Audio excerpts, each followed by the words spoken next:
Welcome back to the Meaningful Happiness Podcast. I am Dr. Scott Conkright, talking to you about affect relational therapy, about emotions and how they affect our lives, and with the purpose of making your relationship with yourself and with others better. Today we're going to go back to our favorite character from Inside Out 1, Miss Riley, who was 11 in the first one and is now 13.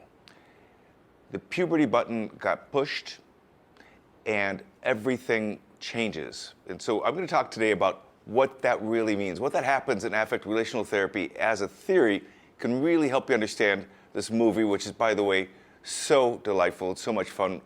The characters in it that come in, and the new console that she gets, and my favorite character, ennui, which is a French word, meaning boredom, by the way, is delightful, and so are the others. And poor Riley, she makes it through it, of course, and I'm going to tell you how she does it. I'm going to tell you, too, about what happens in puberty, what happens in terms of our affective, emotional world, what happens in our thinking, and so forth.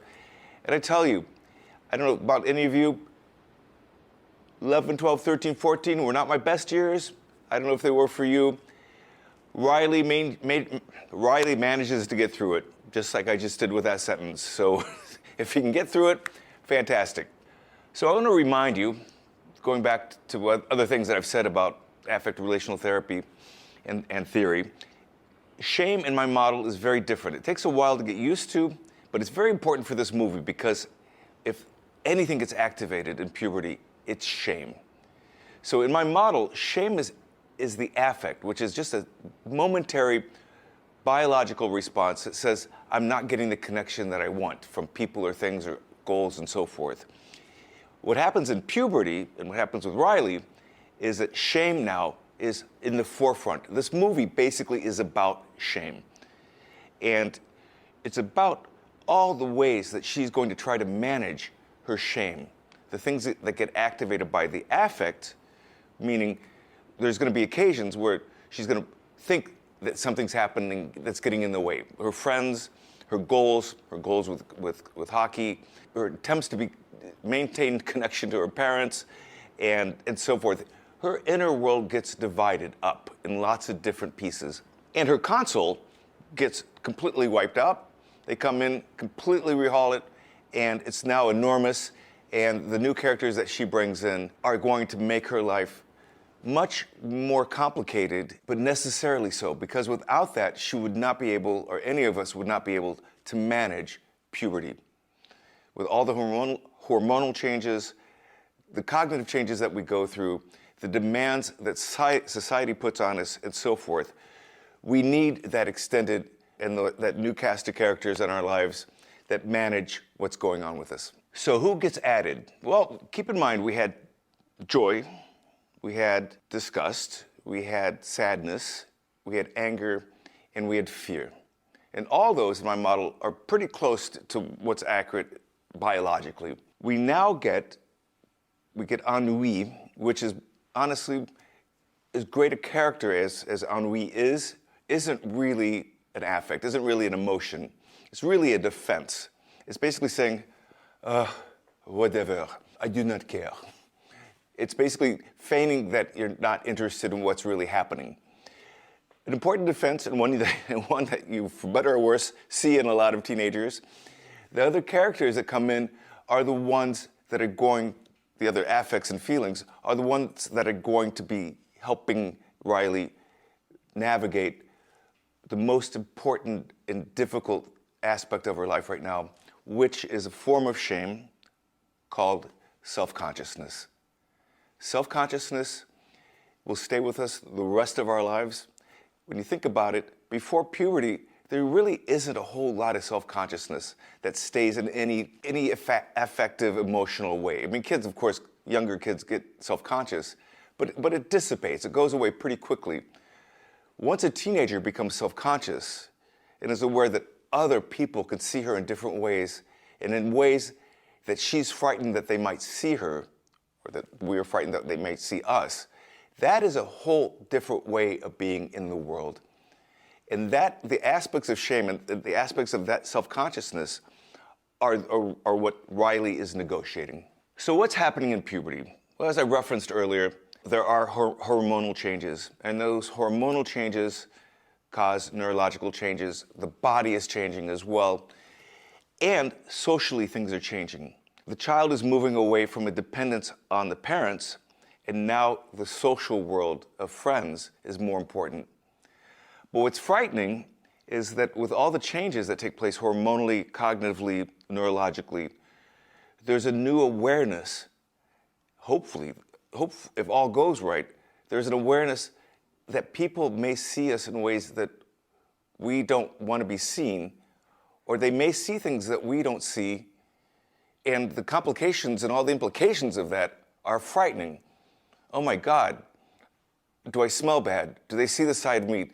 All of a sudden you're recognizing parts of yourself that you have judgments about people, and you get a group of teenagers all doing that together, and it is a shit show. It is frightening. It's an almost paranoid world for some, because it's no longer safe the way pre-puberty was. You can't go back to mom and dad and say, they were mean to me. You could, but in some ways you're so self-conscious and so embarrassed by it all, and embarrassed by your new body and the changes that it's making, and also all the new thoughts that you're having that you can't make sense of yet, that you're not going to be that vulnerable with your parents, no matter how wonderful they are. Parents can be safe in many ways, but not in that way. What's most important at this period are your friends. And so that is what Riley is negotiating. And fortunately, things go well for her. It's a beautiful, beautiful movie.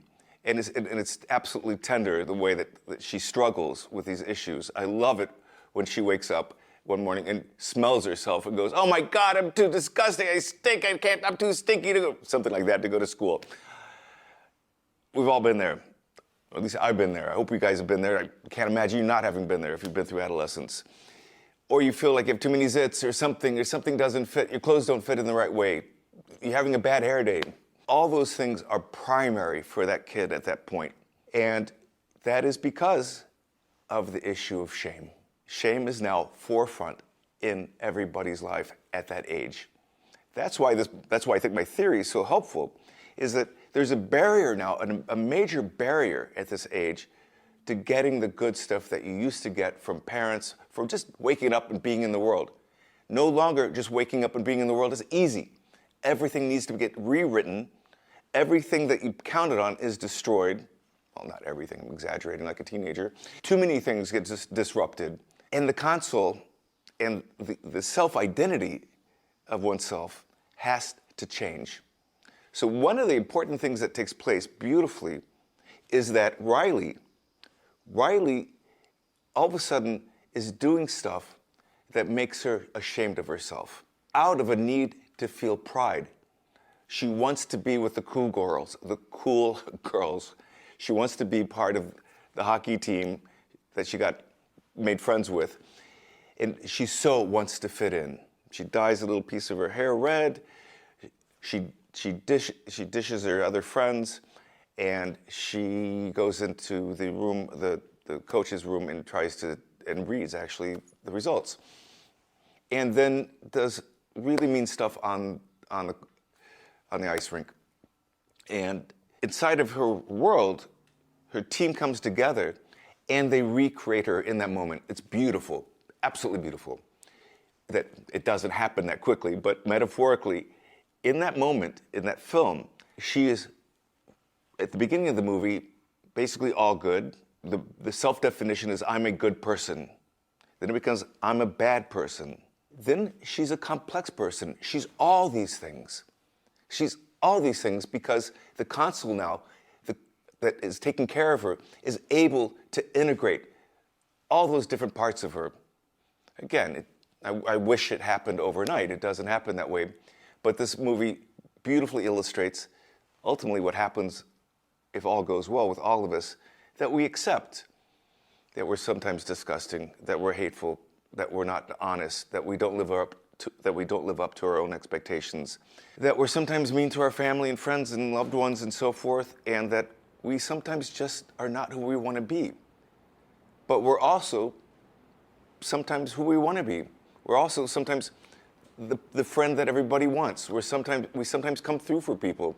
We sometimes really do the right thing by ourselves and by other people's standards. And of course, not consistently.